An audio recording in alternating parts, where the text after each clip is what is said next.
Well, hello, everybody. Welcome into the NG podcast, where we talk to the next generation about being the next generation in the church. And I am your host, Pastor Tim.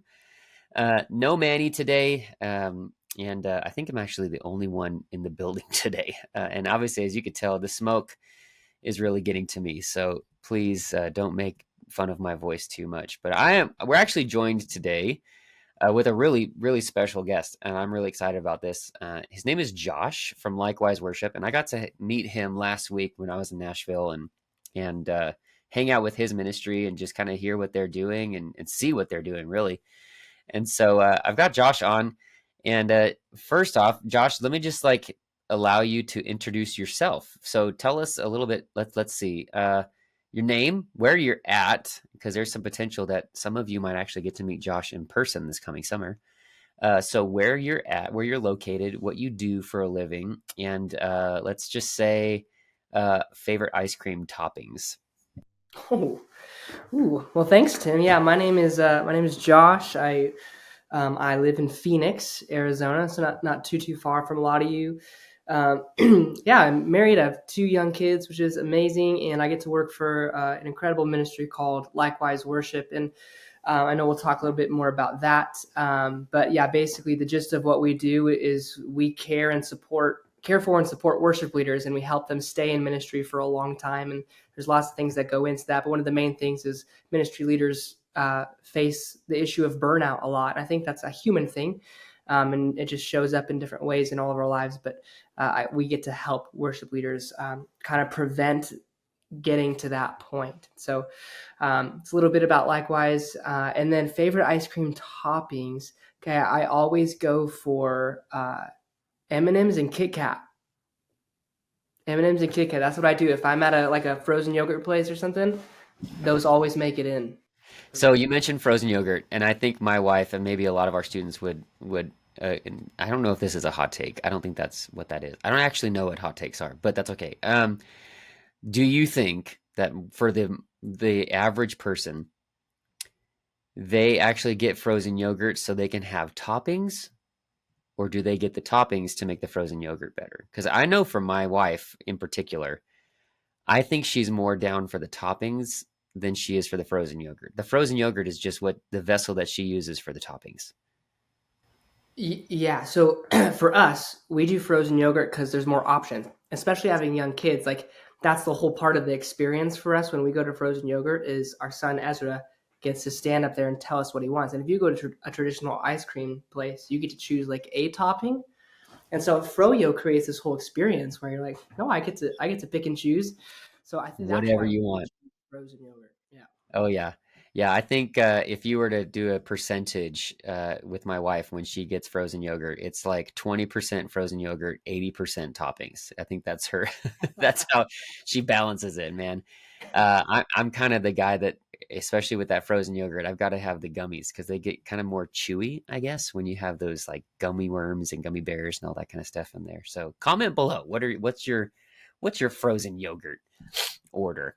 Um, but hey, it's good to hear from you. It's good to have you. You're out there in Phoenix, so another desert just like us, living out here. We get to relate to Jesus in a different way because we live in a place very similar to where he lived. So that's just what I tell people, that when you hear about him being 40 days in the wilderness, you can actually say, oh man, you can really understand why that would be tough. So, because you can do that too if you wanted. I don't know why you'd want to, but Josh, I wanted to interview you today. I wanted to talk with you today specifically because of what you mentioned, burnout. Um, and burnout is something that I think most people assume only pastors deal with, right? That when you are a pastor and you're dealing with people and you're dealing with budgets and schedules and logistics and all of that kind of stuff, volunteers or whatever, fundraising, whatever it may be, it's the pastors that feel the burnout, and I think that's true. Um, and you specifically ministering to worship pastors, being a music pastor, I could tell you, yeah, there is a lot of pressure that causes burnout, and unfortunately, and I don't know if you can agree with this or not, but unfortunately, what I think causes burnout for a lot of people isn't necessarily the ministry. I feel like a lot of times it's the things around ministry, right? especially for the music side of things. It's making sure that it sounds right and the lights are on cue and the transitions happen and all of the volunteers are there and really the ministry itself is not actually what causes the burnout. And same thing for pastors with what you have to manage. But I wanted to ask you too, how would you define really like what burnout is?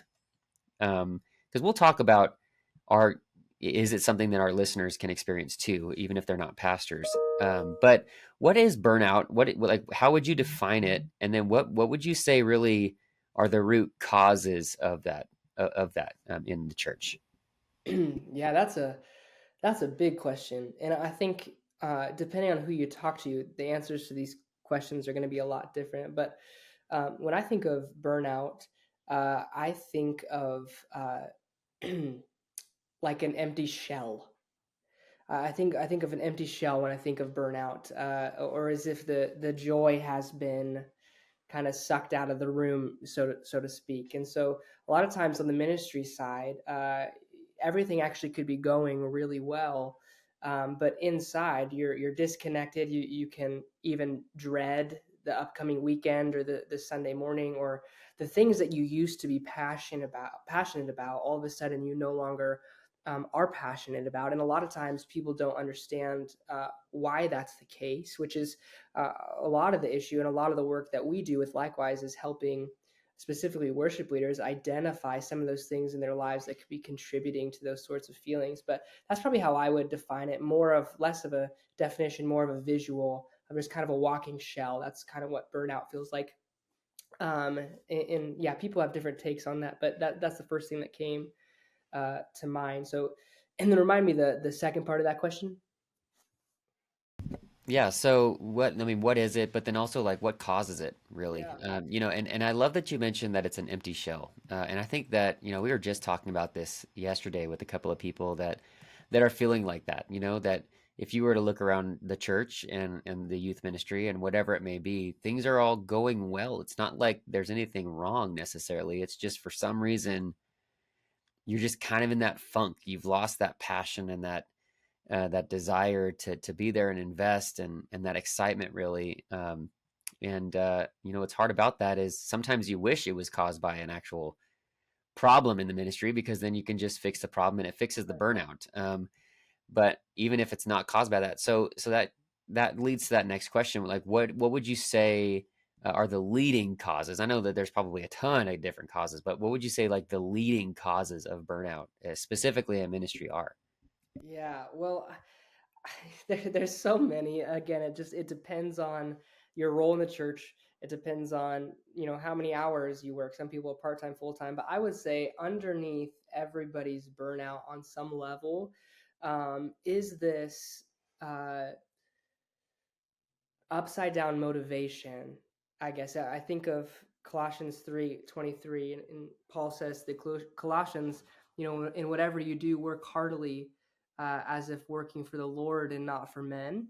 For the Lord will give you your reward, which is your inheritance. And so when I think about burnout, I think the bottom of the joy, I've heard that phrase used, the foundation, the main reason, if the main reason we're doing something, whether that's ministry or anything else, is anything other than to please God and for the long term eternal reward, we're gonna lose motivation. And I think that's where the burnout starts. You start to ask the questions of, is this making an impact? Why is this happening?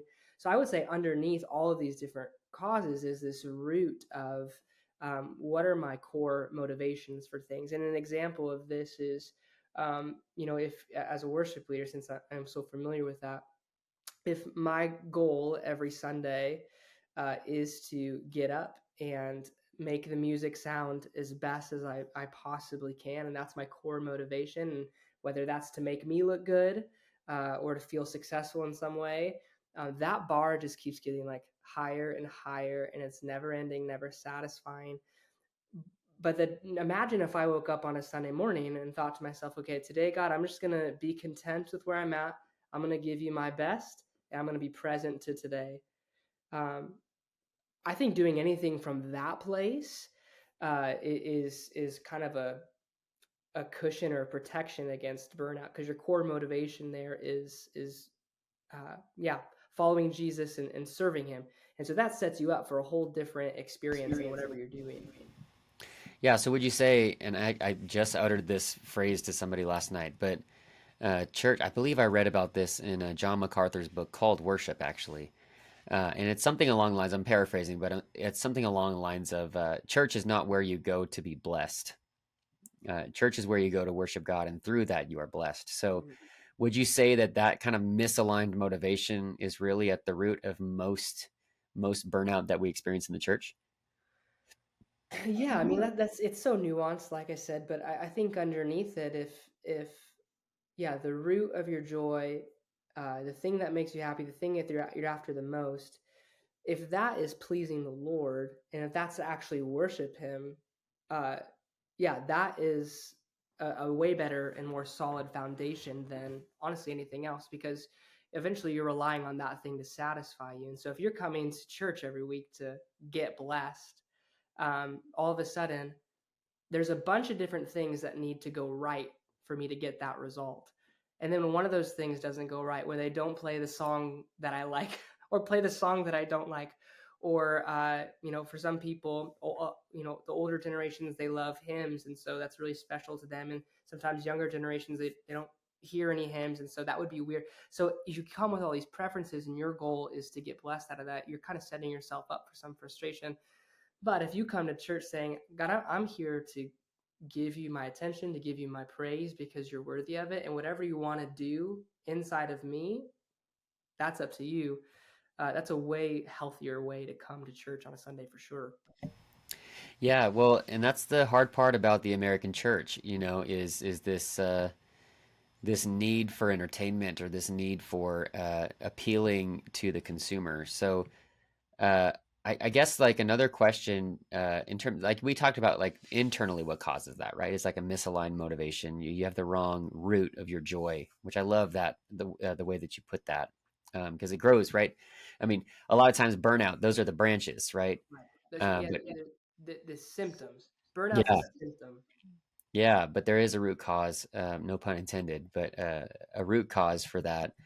But what do you think causes that misaligned motivation? Just kind of as you've gotten to counsel and coach and talk with other worship leaders, what external pressure causes that incorrect motivation or that route to kind of uh, spawn? Yeah, that's a good question. I think because of sin, we're now all bent to spend all of our lives trying to make something great of ourselves. I mean, that's just in us. And I feel like the Holy Spirit has to kind of work that out of us. And so, really, underneath it all is why do I exist? I know that's getting really kind of philosophical, but to try to simplify a lot of that is internally is if I exist for me, and I think a lot of Christians will do this. It's like I become a Christian, so I believe that God now comes into my world to make it better and to make it good. When actually what happens is I become a Christian and now I come into God's kingdom to serve his purposes. That is a totally different uh, paradigm and dynamic for living life. And so I think that's inside all of us. So then to bring it back to, internally what's happening with burnout, I think identity is a lot of this. You see that a lot, especially with worship pastors, because you're on the stage, and all of a sudden, everything you do from stage kind of makes up your identity. So that's kind of related to honestly anybody listening to this. Whatever you're passionate about, whatever you're gifted at, whatever you love, if your identity get wraps in that, all of a sudden that thing now exists to serve and uphold your identity and reputation.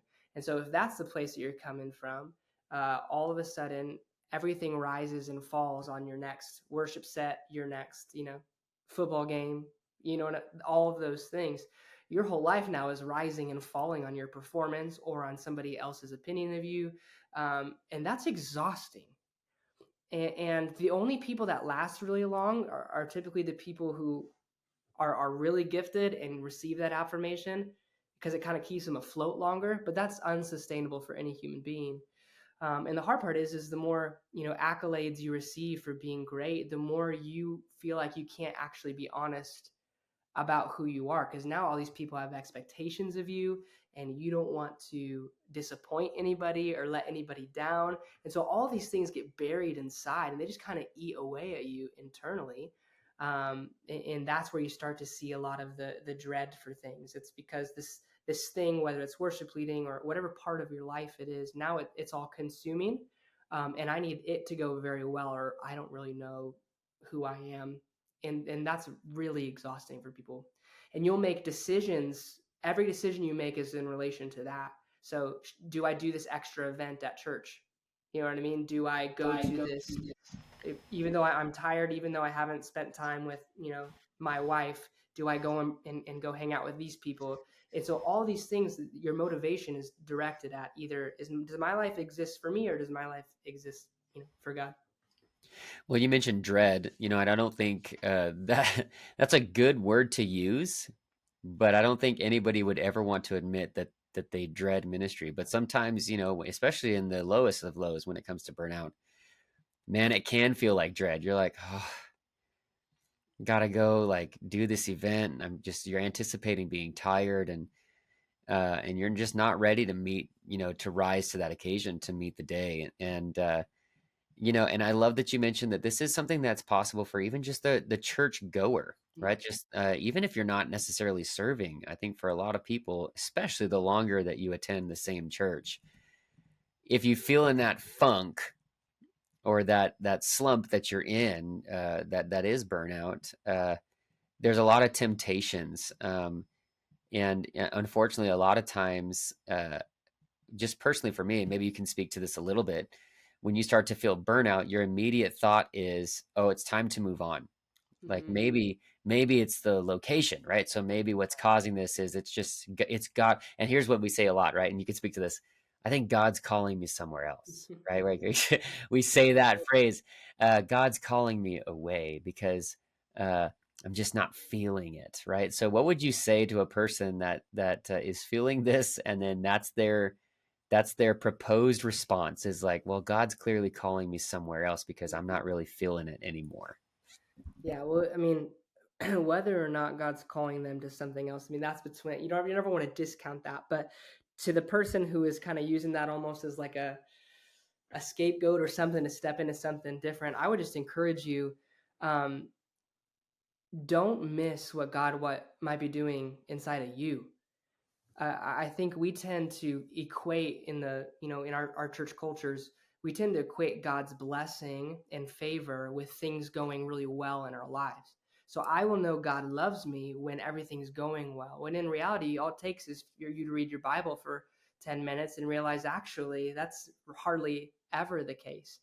And so you got to root yourself in, just because something's difficult doesn't mean God's not in it. In fact, it might actually be the opposite, and God might have you in that situation for the purpose of doing something inside of you instead of through you. I think we're so obsessed with God, what do you want to do through me, that we stop paying attention to God, what do you want to do in me?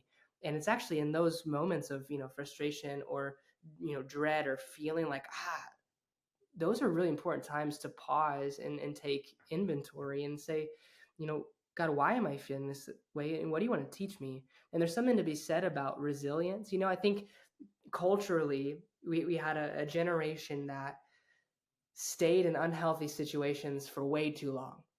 And it cost them their marriages, it cost them their relationships with their children.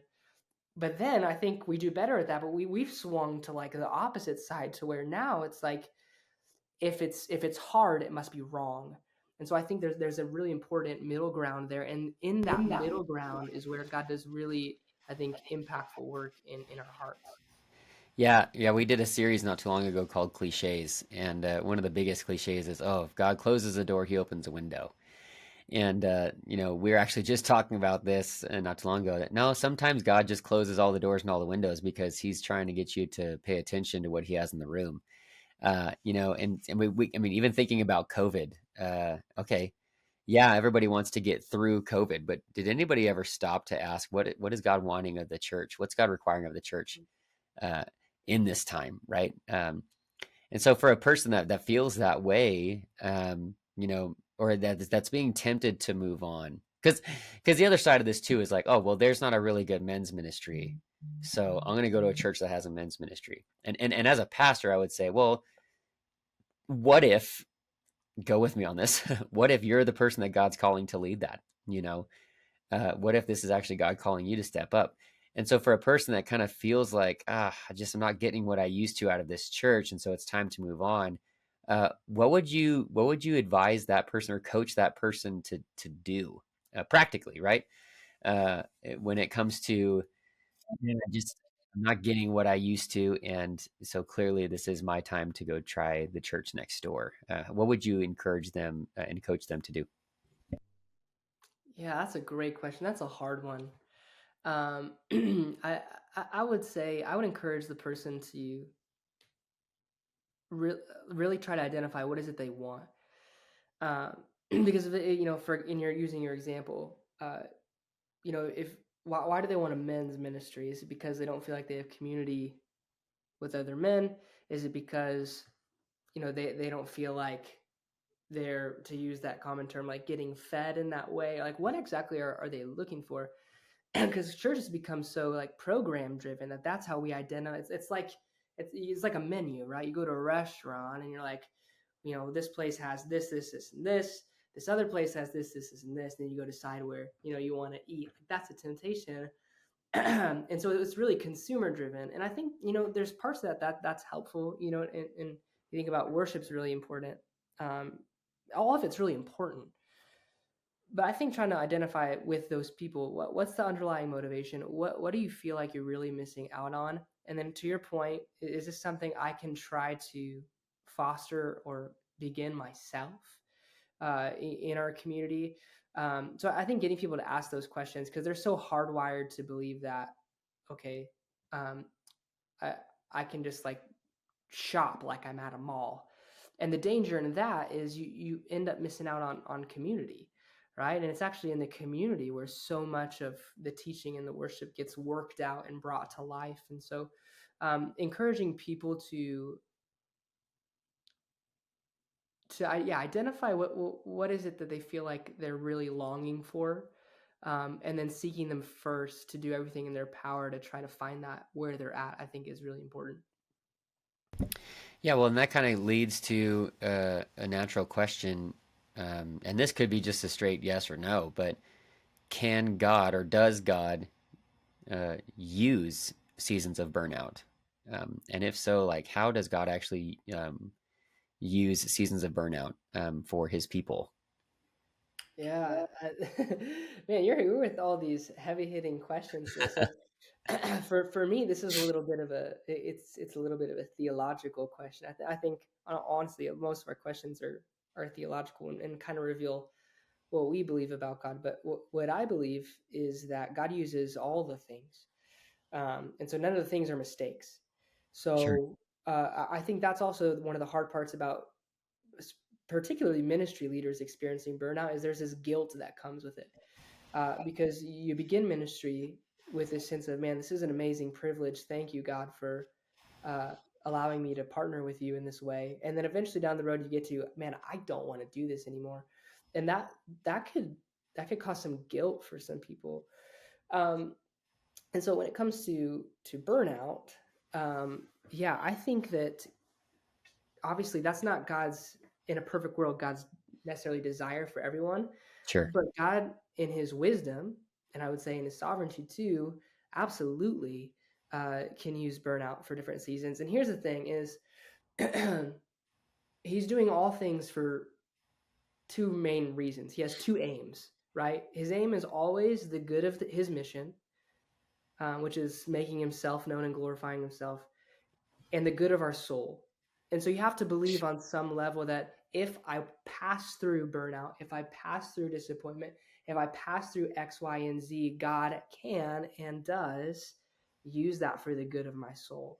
And so there's a lot of, yeah, just trusting that, okay, yeah, God doesn't waste anything, including the seasons of burnout, including the guilt that is accompanied, with that. Does that answer the question? Absolutely, yeah.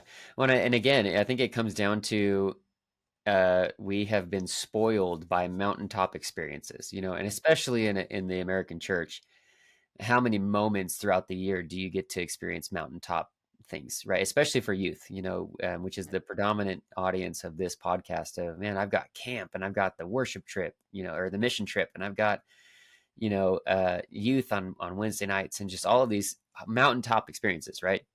But then we forget that there's a valley, right there. There's the valley of the shadow of death, and sometimes in between mountaintops, you can't just hop from mountaintop to mountaintop. You're going to have to walk through the valleys sometime. I mean, it's that Torrin Wells song, you're the God of the hills and valleys. And when we hit those valleys, we're like, well, clearly this isn't God, because Yeah, it's crazy.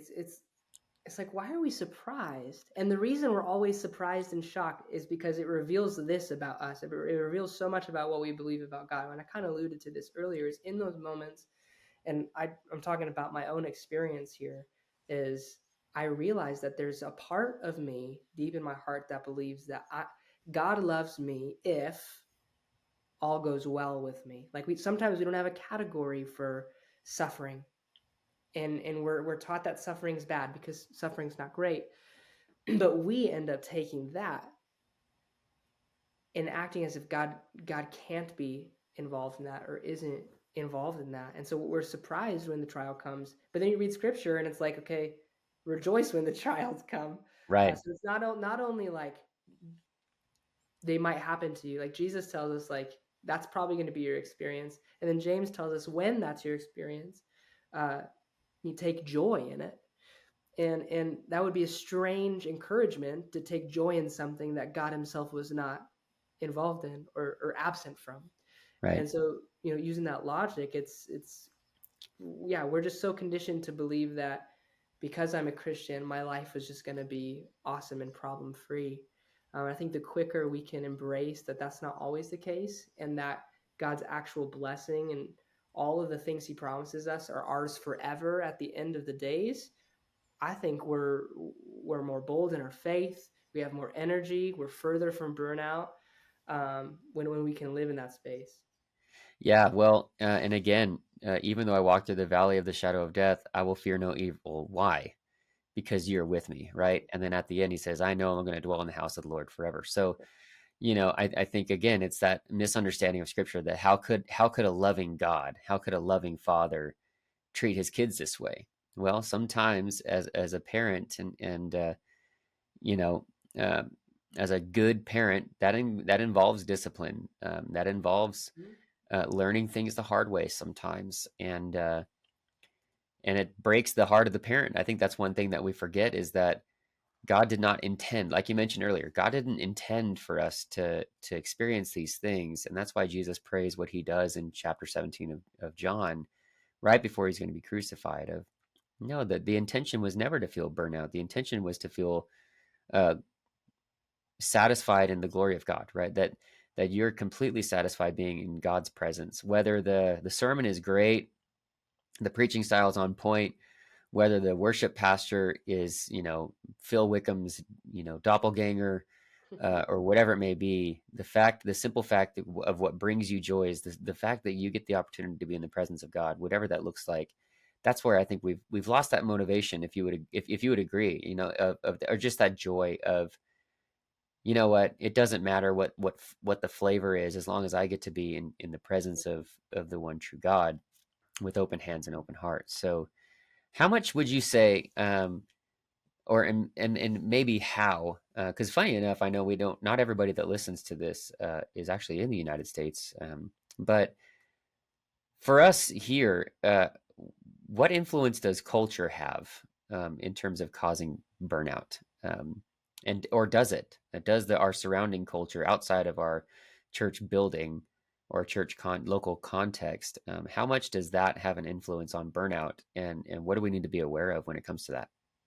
Oh yeah, I I totally think culture influences the way we do church, the way we run our lives. It's funny because it imposes itself on us so much so that we kind of just try to fit Christianity into it. Like our discipleship to Jesus. we feel like is an add-on to the life that we're actually living sometimes, and that's a big temptation. But when you just look about like at the workplace right now, that's how it's run. Is you climb your way to the top. That's the goal, and that's why you hear so many stories of athletes or people who get to the tops of these companies, and then they finally get there, and they're depressed, and that they're because they fought their whole lives and worked their whole lives for something, and they get there and realize, wait a second, that actually doesn't that actually doesn't satisfy me. And so that's what exists and influences us as human beings. And if we're not careful, we adapt that same mindset and bring it into our ministry lives or our personal lives, and you kind of run on this treadmill until you can't anymore. And so I would say that's a big thing. If you look at the statistics too, couples are waiting to have kids way longer, and some of them are opting out of having children. A high rate of couples are opting out of having children. A lot of that has to do with finances, because they don't feel like they can afford it or don't want to afford it. And I was just talking with a leader recently, and we came with this idea that having a family young is a great discipline, for you, if that's something you feel like you're ready for, because it ties you and it simplifies your life. And so that's what I think culture does in a large sense. Is everyone tells you the world is before you, which is amazing. Like, go achieve your dreams. It's great. I don't want to step on that, but it's paralyzing because all of a sudden now you have so many options, and these options are exhausting. Should I go down this career path? What school should I go to? Should I hang out with these friends? Should I buy these clothes? Should I? Whoa. And so then it's like, wait a second. I spend my whole, 6 days of my week in that world. Like, it's really not a surprise then that I treat my discipleship to Jesus that way, or I even come to church wearing those glasses as well. Yeah, well, and again, unfortunately, we're in the worldly culture way more than we are in the church, which is one of the purposes of this podcast is to combat how much noise you hear outside of a biblical perspective. And again, I think it's ultimately this idea of satisfying the consumer, and if you're not doing what I need you to do, I'm going to move on to the next company that will, you know, Yep. um, and it's unfortunate too that we see the church, I think, feeding into that, that instead of rising up and saying no, let's teach a better way. Unfortunately, the church, a lot of the church, kind of feeds into that concept. And you mentioned the menu mentality of you know I need you to have everything to meet my needs, so that way I feel happy at the end of a church service. And otherwise, I'm going to go find the place that makes me happy. The place that doesn't judge me, or just whatever it may be. And so, you know, uh, I think it's a difficult topic, and it's hard to deal with because, like you said, there are so many different branches, right? There's so many different ways that burnout can personify. It's kind of like I think of it as like the Allstate commercials, right? Of our version of mayhem is burnout, right? That so you can be better protected from burnout, like me, because it's gonna look differently, and at that root cause, you kill the root, and all the branches die with it. And so if you're listening to this and you're walking through that season of just like, maybe you are a ministry leader, maybe you've been leading a Bible study, you've been serving in the youth group, or maybe you're even on our student leadership team for a while, and you just kind of like, man, you've lost that first love, that first joy, that excitement. Or maybe you're a church goer and you've been going to your church for decades, or whatever it may be, and it's just kind of lost that luster that it had at the beginning. Be encouraged that's not an accident, right? It wasn't never God's intention, but it is a wake up call, right? It is an opportunity for you to say, why am I here? Why do I come to church? Is it a selfish reason? Is it something that I want to feel that I'm getting my needs met, or am I here to worship the one true King? And uh, maybe what would just immediately solve all burnout issues in all churches across the world is a right motivation to just be in the presence of God, and not focusing on, if you're a worship leader, not focusing on all of the lights and the sound and the organization and the structure and the logistics and all the P's and Q's hitting at the right time. Or maybe you're a church goer and you're not really a big fan of the preaching style or the music style or whatever it may be. The encouragement is, hey, take some time and pray and ask God to give you the right motivation on a Sunday morning or on a Wednesday night, and be satisfied, seek to be satisfied simply by getting the opportunity to be in the presence of God. So, um, anything on that, as you would encourage somebody? Yeah, absolutely. So I would just say, as one last encouragement, is, and I think this is part of our challenges. Next Sunday, and coming to church once a week for the Sunday experience. Um, Sundays are meant for equipping us to go out and do the work of the ministry, but we often treat it as like our little spiritual gas station. Um, and that's a really difficult place to live. And so, my encouragement to you is not to go and try harder to have a right motivation. My encouragement to you is to prioritize being with Jesus. Because what we're talking about is honestly not really a change of mind as much as it is a transformed heart. And so, we could talk about all of these things like, burnout and how to avoid. But at the end of the day, when you're talking about posture and motivation and all that stuff, like that's something God's doing in your heart. And so my encouragement would be, yeah, don't feel overwhelmed if you're feeling like that. Um, but just start really simply just prioritizing being with Jesus in prayer, prioritizing his word in your life, and soaking it in, meditating on it, memorizing scripture. By being with him, you become like him. And I think we try to just get up in the morning and be like him. And then we're frustrated because it doesn't always work out so well. So I would just encourage anybody listening, like, before you prioritize trying to change yourself, prioritize being with Jesus. And I think you'll find that he does way more work in us than we realize. I love that you mentioned not trying harder, right? That is the temptation for everybody. Like, well, maybe I'm just not trying hard enough, right? Or maybe I'm not praying hard enough, or maybe I'm not reading my Bible long enough each day, or whatever it may be. Man, there's a great story in Scripture where the disciples go off and then they come back and they're like, "Well, we did everything that you did, but we weren't able to do what you do." Mhm. And that was the issue, is they were trying to do it. They weren't allowing God to do it through them. So, man, I love that. I love that you mentioned that. Don't be tempted to just try some ritual to make yourself happier, right? That's just that honestly, in my opinion, that's going to make things worse because you're going to be even more tired than you already are. Um, Instead, man, seek first his kingdom and the rest will be added to you. That are you truly satisfied simply just being with Jesus, right? Simply spending time with him every day, because I think no matter what church you go to, that's what you should be looking forward to on a Sunday morning. That's what you should be looking forward to on a Wednesday night. Is just, man, we get the chance that a lot of the world has to do in hiding, by the way.